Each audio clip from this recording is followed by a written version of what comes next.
the cost of a soldering iron has always been a major obstacle to youth getting involved in robotics. This soldering iron is available for 245 rands from Mantech. We're going to see if this soldering iron is capable of doing electronics grade work. We're going to be building out this little circuit here. We do have a complete video showing you how to build the line following module. We get everything nicely lining up. You want a 90-degree angle there. Rather, don't start the soldering iron on the hottest temperature. Keep it on the lower temperature. You never want to leave a soldering iron switched on and unattended. So you switch it on and you start trying to tin the point. Okay, so we've got the soldering iron set on its lowest temperature. We are applying solder here, and the point has taken the solder very nicely. What you can do is wipe away the excess solder .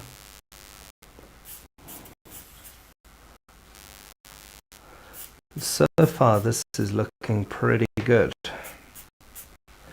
And now we can bring this soldering iron in there and we can apply some solder into that joint.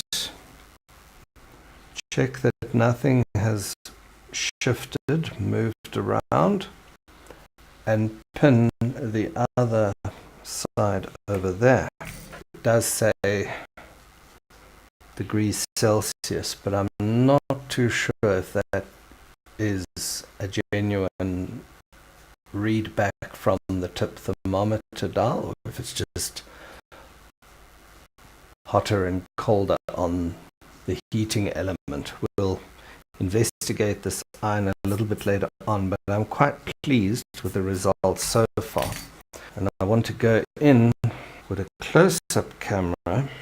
So now we're coming in here with this soldering iron, and you'll see that this soldering iron is plenty hot enough to get the job done, and that's on the lowest temperature. So that's pretty encouraging. And that's a wonderful join. That's not bad. If a soldering iron is too cold, the solder will form lumps and clumps, and it won't be terribly easy to work with. But if the soldering iron is too hot, that's also not great. Notice how we go in quite quickly and we get out quite quickly. So we're putting the phototransistors onto the line following modules, printed circuit board. We're just putting them all in a row, like so. So we're putting these parts on the board. We're not worried too much about their positions because that's a good test for the iron. So far, even for quite challenging joints, I've used the soldering iron on its lowest temperature setting. And I would advise you to, from the outset, set it to the lowest temperature setting and use it like that. Notice how I only soldered one leg of each of these parts, and they're standing all over the place. They're a bit skew here. So the trick now is to hold this module in your hand, hold the soldering iron in your other hand, and use one finger to push the part to where it's supposed to be by heating the leg of the part. So what you'll see is I've pushed that part into place. So the parts were roughly soldered in place just by one leg. Then we hold the module in our fingers like this. We reheat the leg of the part and we push the part in and up against the light baffle board. The first two are in place. Let's do the rest very quickly. So far this soldering iron is impressive.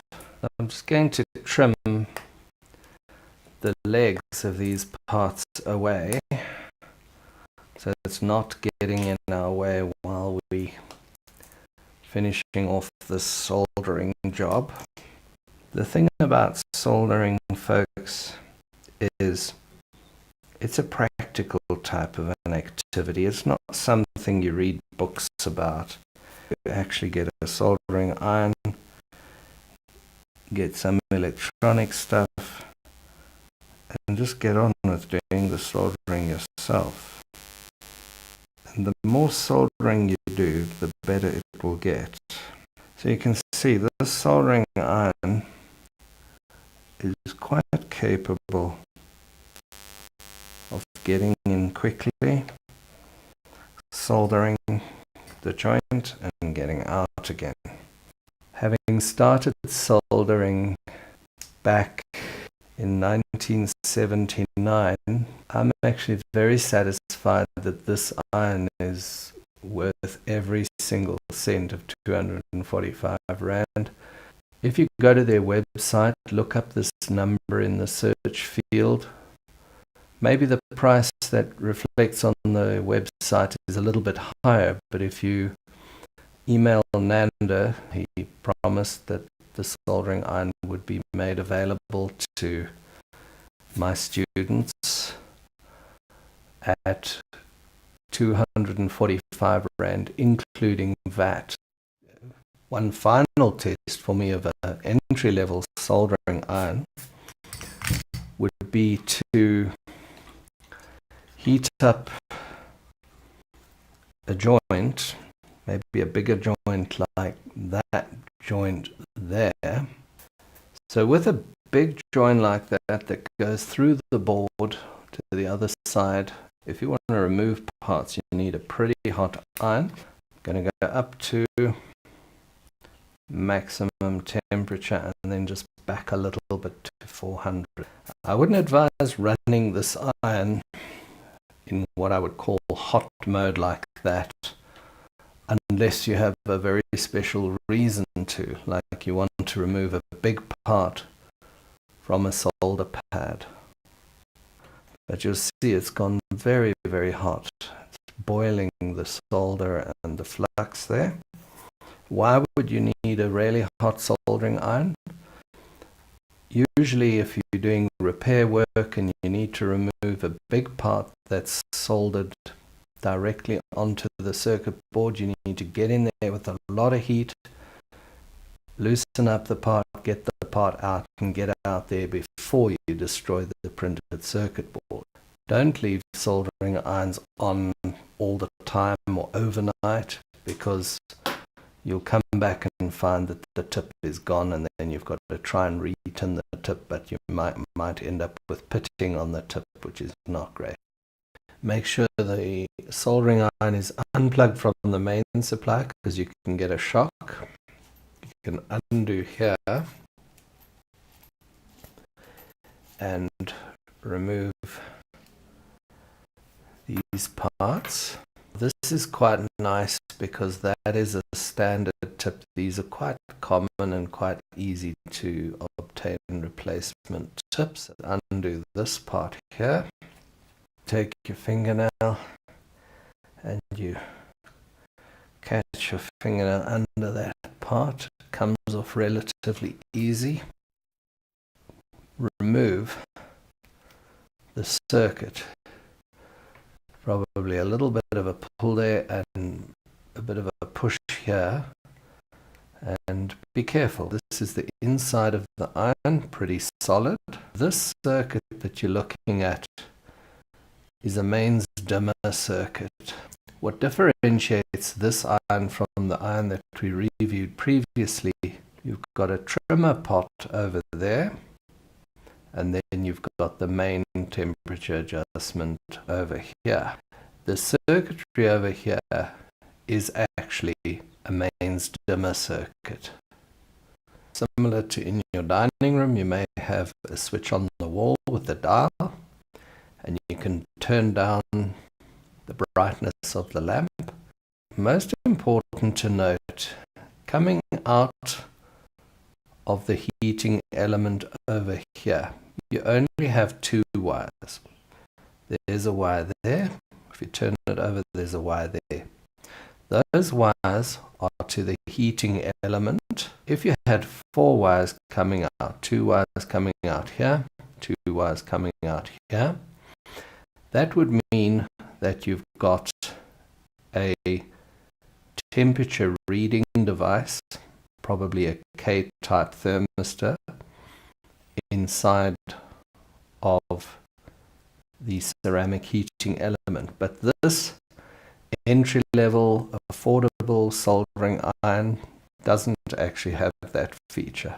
What that really means is this little temperature dial is not actually giving you a temperature. This soldering iron works on the idea that it's reasonably well thermally balanced.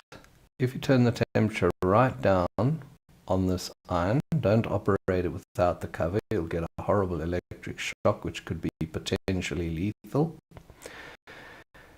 If you turn it down, it's a really nice thermally balanced soldering iron. And if you turn it up to there, it's very, very hot. I wouldn't run it at that hot setting. You're going to damage your robot kit, you're going to damage printed circuit boards. You can always leave this iron on the coolest setting. I think at the price, at 245 rands, it could well be the world's best soldering iron, because best is a relative term. The soldering iron that you see up on the screen right now, that would be my first choice. You just dial the temperature in. You can dial in 340 degrees, 360 degrees. If you're doing a job where you need extra heat, you can bump the heat up. You have a real-time 7-segment LED digital display of the temperature. But at 1,800 Rand, that's quite a lot of money if you're just getting started in robotics. Maybe you would be better off spending your money on electronic parts, bits for your robot, Bluetooth modules to link your robot to the Internet of Things. A soldering iron like this is quite capable of doing excellent work if you are careful in the way you use it, if you wipe it on the sponge every time you pick it up, if you keep the temperature dial down low, and only turn the temperature up a little bit if the soldering iron looks like it's battling to heat up some solder on a bigger job where you've got a bigger lump of solder on the board. Mantic have made a genuine effort to find an affordable soldering iron that really is capable of doing electronics, and I can recommend the soldering iron for your club or for your school.